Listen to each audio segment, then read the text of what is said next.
एक कविता ने लाखों छात्रों को मोटिवेट कर दिया था और वो कविता बोलने वाले कोई और नहीं हमारे शशि शरण सर थे। जगह यही था, बच्चे यही थे। बस उसका पार्ट 1 जो है आप लोगों ने सुना था कि बन डीएसपी लौटूंगा, बन डीएसपी लौटूंगा।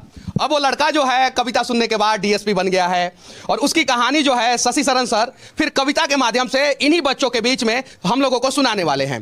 एक खामोशी से सुनिएगा इसको और अपने आप से रिलेट करिएगा। हम सब वैसे परिवार से नहीं आते हैं कि हमारे पिताजी बहुत बड़े अधिकारी हैं। हम सब मध्यम वर्गीय परिवार से आते हैं। कुछ किसान के बेटे होंगे, कुछ के पिताजी छोटे मोटे गवर्नमेंट सर्विसेज में होंगे, कुछ क्लर्क होंगे, कुछ लोग किसान होंगे। बहुत सारे किसान के कितने लोग हैं यहाँ पे किसान परिवार से? देखिए बहुत सारे लोग हैं किसान परिवार के। तो मेरा ये कहना है ना कि हर कोई अमीर खानदान से नहीं आते। कितने मुश्किल से यहाँ पैसा देते होंगे ये हम जानते हैं, इसलिए हम लोग इंस्टॉलमेंट में भी फीस लेते हैं। तो मेरा कहना है, मैं उनके लिए सुनाता हूं कि लोग ये सब गांव-गांव से आए हैं पटना। मैं कहता हूं कि आना जाना छोड़ चुके, पर्वों से नाता तोड़ चुके, रखकर पत्थर अपने दिलों पर घर से मुख है मोड़ चुके। किसका दिल करता है यारो घर का सुख चैन गंवाने को, फिर भी घर हम छोड़ आए हैं जीवन सफल बनाने को। नैन में मां के बसता सपना मैं अब काबिल बन जाऊं, कर कर चिंता बूढ़ी हो गई कभी तो खुशियां दिखलाऊं। बाप से मेरे चला न जाता, बाप से मेरे चला न जाता, फिर भी काम को जाता है और मेरा खर्चा भिजवाने को रोज कमा कर लाता है। छत वो घर की टपक रही है, छत वो घर की टपक रही है, अंजुरी में पानी उतर जाएगा। छत वो घर की टपक रही है जिसके नीचे सोते हैं और जब जब बाहर हुआ मेरिट से मुझसे ज्यादा रोते हैं।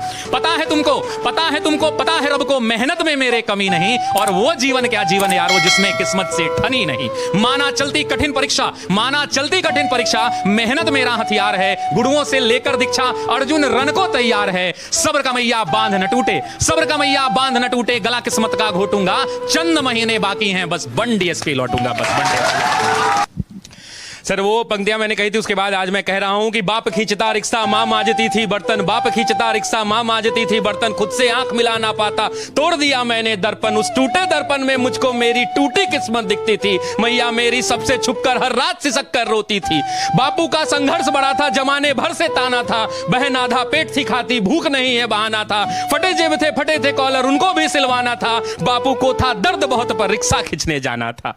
कलम के साथ ही रिश्ता था, कलम दिन रात में घिसता था, हाथों में पड़ गए छाले पर जरा नहीं सिसकता था। नैन में तेरे जो सपना था वो हम सब का अपना था और उसको पूरा करने को मुझको तो आग में तपना था। छत जो घर की टपक रही थी उसको भी तो भरना था, जिस कर्म को जन्मा लाल तूने उस कर्म को पूरा करना था। पर वो से नाता तोड़ दिया, घर से भी मुख मोड़ लिया, पत्थर बहुत थे राहों में गिन गिन कर सबको तोड़ दिया। तो मैया को अब बतलाना है सपना उसका साकार हुआ और देख लाल आज उसका वर्दी में तैयार हुआ। तो मां मैं अब तुमको बतला दूं, तो मां मैं अब तुमको बतला दूं, पहले वाली बात नहीं, वो पहले जैसे दिन नहीं और पहले जैसी रात नहीं। अब बहना को कह देना आधा पेट न खाना है और कह देना पिताजी से अब खर्चा नहीं भिजवाना है, न तुझे मांजना है बर्तन न बाबू खींचेगा रिक्शा। देख सब दुख दूर किया पूरी कर दी हर इच्छा, देख सब दुख दूर किया पूरी कर दी हर इच्छा। कठिन तपस्या थी मगर, कठिन तपस्या थी मगर मेहनत मेरा हथियार था, गुरुओं से लेकर दीक्षा तेरा लाल रण को तैयार था। सब्र का मैया बांध न टूटा, मैं गला किस्मत का घोट गया,